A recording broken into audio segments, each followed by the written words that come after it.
নমস্কার, আমি দেবপ্রসাদ গাইন চলে এলাম আপনাদের সামনে রোজকার মতো সিএএ নিয়ে কিছু গুরুত্বপূর্ণ কথা বলার জন্যে।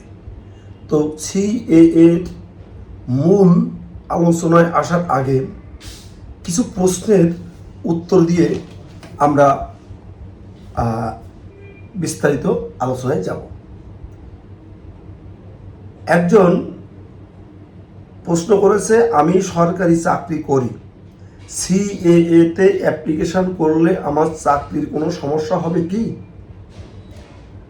দেখুন,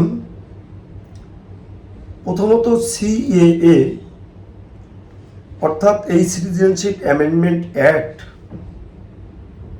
এখানে স্পষ্ট করে বলা আছে আপনার Aadhaar card, voter card, ration card, PAN card, ব্যাংকের বই, জমির দলিল, আপনার চাকরি বাকরি যা কিছু আছে, আপনি সিএতে আবেদন করলে বা নাগরিকত্ব পেলে আপনার কোনো কিছুতে হস্তক্ষেপ করা হবে না। তো বুঝতে পারলেন, ইতিমধ্যে কয়েক হাজার সরকারি চাকরিজীবী তারা সিএএতে আবেদন করে নাগরিকত্বর সার্টিফিকেটটি নিয়ে নিয়েছে। কেউ পুলিশে আছে, কেউ সেনাবাহিনীতে আছে, কেউ স্কুল মাস্টার, কেউ আরটিও, এইরকম আরও আছে, পোস্ট অফিসে চাকরি করে, বিভিন্ন দপ্তরে চাকরি করে, অনেকে সিএতে আবেদন করে চাকরিজীবীরা নাগরিকত্ব নিয়ে নিয়েছে।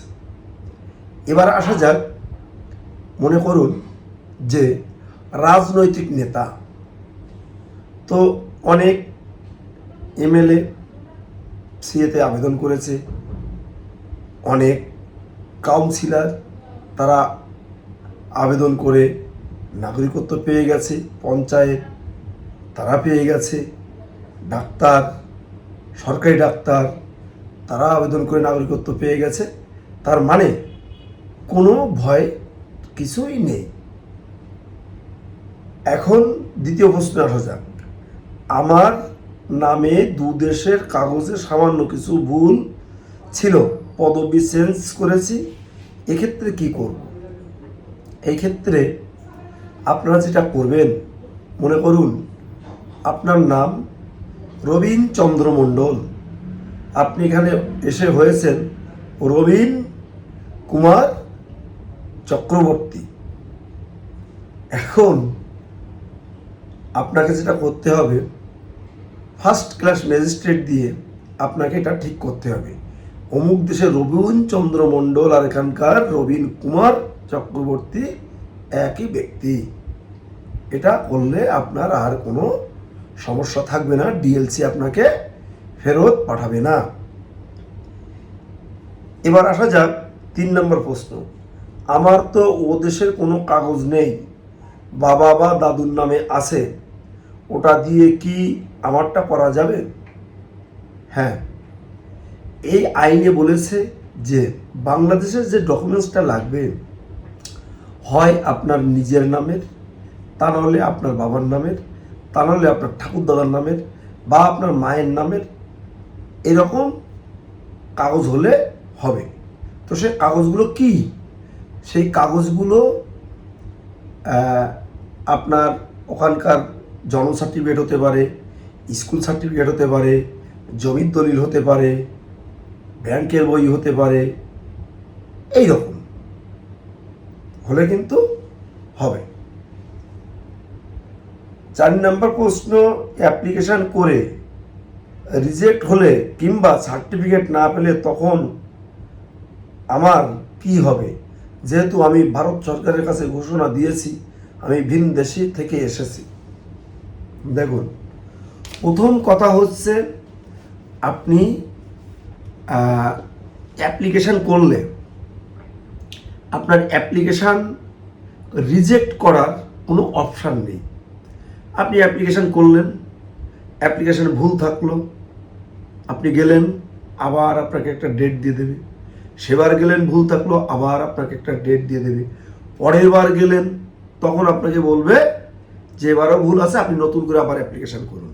আবার নতুন করে অ্যাপ্লিকেশন করলে আবার 3বার সুযোগ পাবেন, আবার নতুন করে অ্যাপ্লিকেশন করলে আবার 3বার সুযোগ পাবেন, অর্থাৎ আপনি 9বার সুযোগ পাবেন। তার ভিতরে ভুল তো সংশোধন হয়ে সার্টিফিকেট এসে যাবে। আবার বলছে যদি সার্টিফিকেট না পাই, আমি তো বাংলাদেশি হিসাবে নিজেকে ঘোষণা করছি, তাহলে আমার ক্ষেত্রে কি হবে? এখানে স্পষ্ট করে ভারত সরকার বলেছে আপনি 2024 সালের 31শে ডিসেম্বরের ভিতরে আপনি এখানে বাংলাদেশ থেকে এসেছেন, আফগানিস্তান থেকে এসেছেন, পাকিস্তান থেকে এসেছেন, আপনি হিন্দু, বৌদ্ধ, খ্রিস্টান, শিখ, জৈন, পার্সি এই 6 সম্প্রদায়ের মানুষ হলে আপনাকে এই মহান ভারতবর্ষ থেকে তাড়িয়ে দেবে না। এবার যাক 5 নম্বর প্রশ্নে। আমি 2014 আগে এসেছি, কিন্তু আমার কোনো ডকুমেন্টস আমি 2014 সালের পরে করতে পারিনি, আমি কি করব? দেখুন, এটা একটা প্রশ্ন। এসে অনেকে করতে পারেনি, তো যদি ওই সময়কার কোনো এমএলএ, এমপি বা পঞ্চায়েত আপনাকে কোনো সার্টিফিকেট দিয়ে থাকে, বা কোনো একটা যে আপনাকে চেনে জানে এত সাল থেকে, এইরকম একটা লিখিত যদি আপনাদের কাছে থাকে, আপনারা কিন্তু সিএতে আবেদন করতে পারবেন, তবে পুরনো আমলের ওটা থাকলে হবে।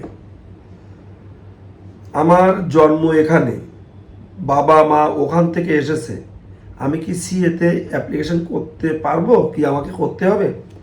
দেখুন, প্রথম কথা হচ্ছে আপনার বাবা মা যদি বাংলাদেশ থেকে আসে, তারপরে আপনার যদি জন্ম হয়ে থাকে, তাহলে কি কি করতে হবে বুঝুন।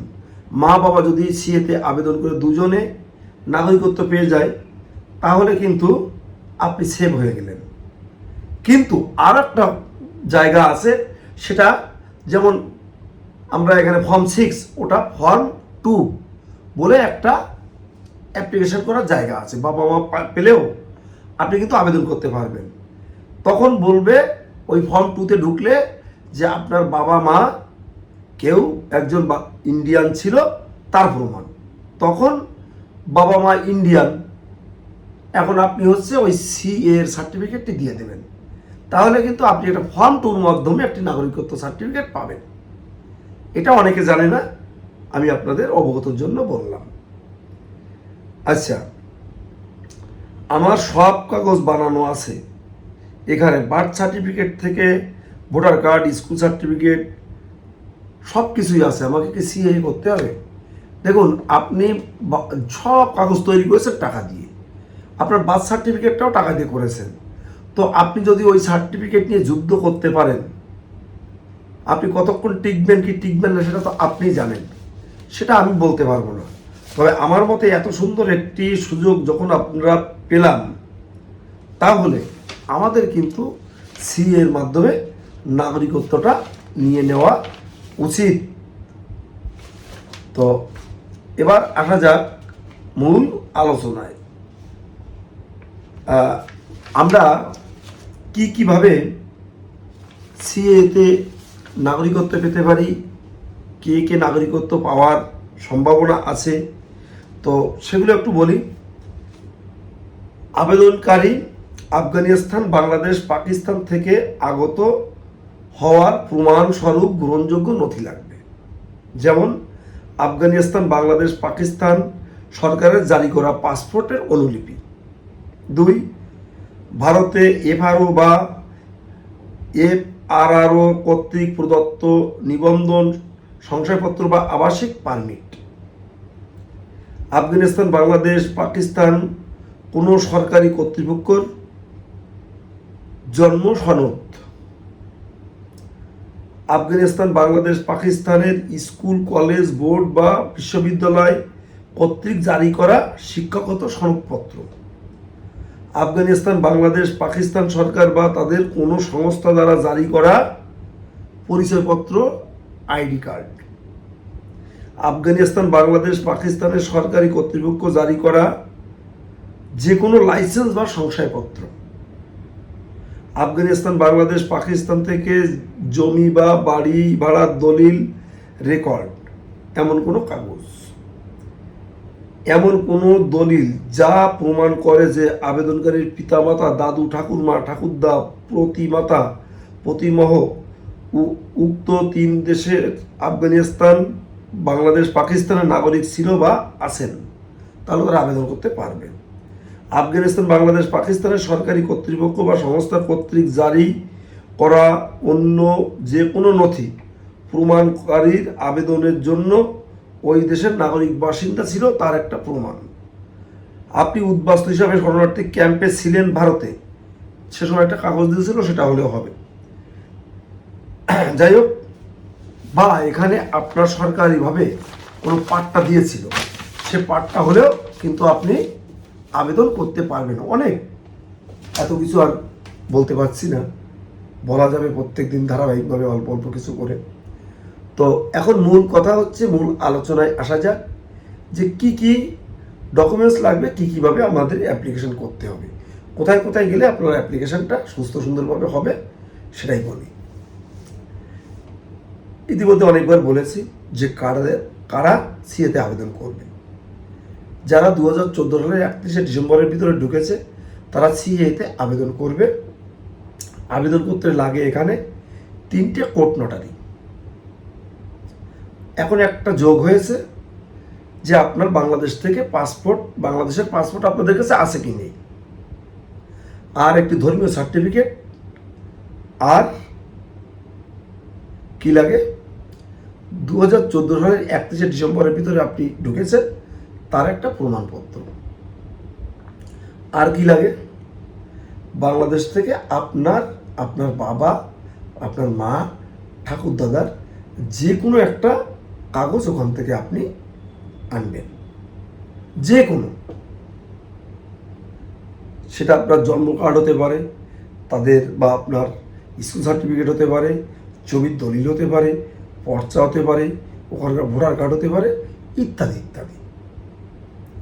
তো এখন আমরা যারা এই উদ্বাস্তু মানুষ, আমরা ভুল ভ্রান্তি করে হোক আর যেভাবে হোক সিএতে আবেদন না করে ভুল করেছি। আজকে দিন পর্যন্ত অনেকেই ভুল করছেন, যে ভুলটা বড় করে করছেন। 2026 সালে আমি ভোট দিয়েছি, আমার কি সিএতে আবেদন করা লাগবে? তো এটা ভালো করে শুনে রাখুন, আপনি ভোট দিয়েছেন, ভোটার তালিকায় নাম আছে, ভোটার কার্ড আছে, মানে আপনি কিন্তু ভোটার, এখানকার নাগরিক নন। এদেশের মহামান্য সুপ্রিম কোর্ট বলেছে আপনার Aadhaar card, voter card, ration card, PAN card, ব্যাংকের বই, জমির দলিল কোনোটাই আপনার নাগরিকত্বের প্রমাণ বহন করে না। তাই আপনি সিএ এর মাধ্যমে অবশ্যই নাগরিকত্ব গ্রহণ করবেন। এটা হচ্ছে মূল কথা। তো অনেকে বেশি বুঝতে পারছেন, বুঝছেন, কিন্তু বেশি বুঝলে কিন্তু ক্ষতি। 2026 সালে ভোটার তালিকায় নাম আছে মানে আপনি কিন্তু নাগরিক নন। অনেক আমার বয়োজ্যেষ্ঠ যারা আছেন তারা ফোন করে অনেক অনেক আইন কানুন, অনেক গল্প গুজব শোনায়। আমি অত সালে আইছিলাম 86-তে, 71-এ অমুক জায়গায় ছিলাম, তমুক জায়গায় ছিলাম। অত গল্প শোনার সময় আমাদের হাতে নেই। তার কারণ অর্থাৎ আইনে যেটা বলেছে তার বাইরের কোনো কথা আমরা বলি না। আর বাইরের কথা বলে আপনি যত খোলা যুক্তি আমাকে দিন না কেন, ওই খোলা যুক্তি শুনে আমার কোনো লাভ হবে না। কারণ আমি আইনে যা বলা আছে তার বাইরে একটি কথাও আমি আপনাদের সামনে বলবো না। আর আপনারা যদিও এ সমস্ত বলে আমার মাথা গুলিয়ে দিতে চান, আমি ওই সময় ফোনটা কেটে দিই। তার কারণ আপনি বুঝতেন আছে, আমাকে উল্টে বোঝানোর চেষ্টা করছেন। এখন মূল বক্তব্য, আসল কথা, সেটা হচ্ছে এই এনআরপি চালু এক প্রকার হয়ে গেছে। হু করে বাংলাদেশিরা পালিয়ে চলে যাচ্ছে। এই এনআরপির শেষে এনআরসি চালু হবে। কেউ এই এনআরসি ঠেকাতে পারবে না, পারবে না, পারবে না। এটা কিন্তু আমি প্রত্যেকটা দিন বলছি এবং বিগত 3 বছর ধরে এই কথাটি আমি আপনাদের সামনে বলে আসছি যে এসআইআর হবে, হয়েছে, এনআরপি হবে, হয়েছে, অর্থাৎ চলছে, এনআরসিও হবে। কেউ কোনো প্রকারে এই এনআরসি আটকাতে পারবে না। তখন কিন্তু আমাদের জীবনে অনেক বড় সমস্যা এসে দেখা দেবে। আজকে যদি আপনার এসসি কার্ড বা এসটি কার্ডটা বাতিল হয়ে যায়, কি হবে আপনারা ভাবুন। অনেক ছেলে মেয়ে হারাবে। তাই আপনি বা আপনার ছেলে মেয়ে যদি সিএতে আবেদন করে, তাহলে ভালো করে শুনে রাখুন, যে সমস্ত ডকুমেন্টস আছে, যে সমস্ত সুবিধাগুলো ভোগ করে, সেগুলোর একটাও বাতিল হবে না। কারণ আইনটাই সেভাবেই বলেছে যে আপনার যদি সিএ সার্টিফিকেট থাকে, আপনি সিএতে আবেদন করে থাকেন, আপনার কোনো ডকুমেন্টস বাতিল করা হবে না। তার মানে আপনার এসসি কার্ডও বাতিল করা হবে না। তাহলে এটা কিন্তু আমাদের করতে হবে। আর ইতিমধ্যে যারা পাসপোর্ট করছেন এই সিএ সার্টিফিকেট দিয়ে, দেখবেন অ্যাপ্লিকেশন করার সময় এখন সিএ সার্টিফিকেটের একটি অপশানও এসে গেছে। আপনার ন্যাশনালাইজেশনের মাধ্যমে নাগরিকত্ব পেয়েছেন, রেজিস্ট্রেশনের মাধ্যমে নাগরিকত্ব পেয়েছেন, তারও একটা পয়েন্ট কিন্তু এসে গেছে। আপনারা এটাও খেয়াল করবেন। তো যাই হোক, আমার প্রতিবেদন যারা শুনছো শহর, বন্দর, গ্রামগঞ্জে, সবাইকে বলি আমার এই চ্যানেলটিকে সাবস্ক্রাইব করে দিও এবং আমার এই বক্তব্য শেয়ার করে দেশ ও দেশের বাইরের লোককে দেখার সুযোগ করে দিও। সবাই ভালো থেকো, সুস্থ থেকো, সুন্দর থেকো, এই কামনায় আমার বড়দের প্রতি রইল আমার প্রণাম। ভালো থেকো সবাই, সুস্থ থেকো।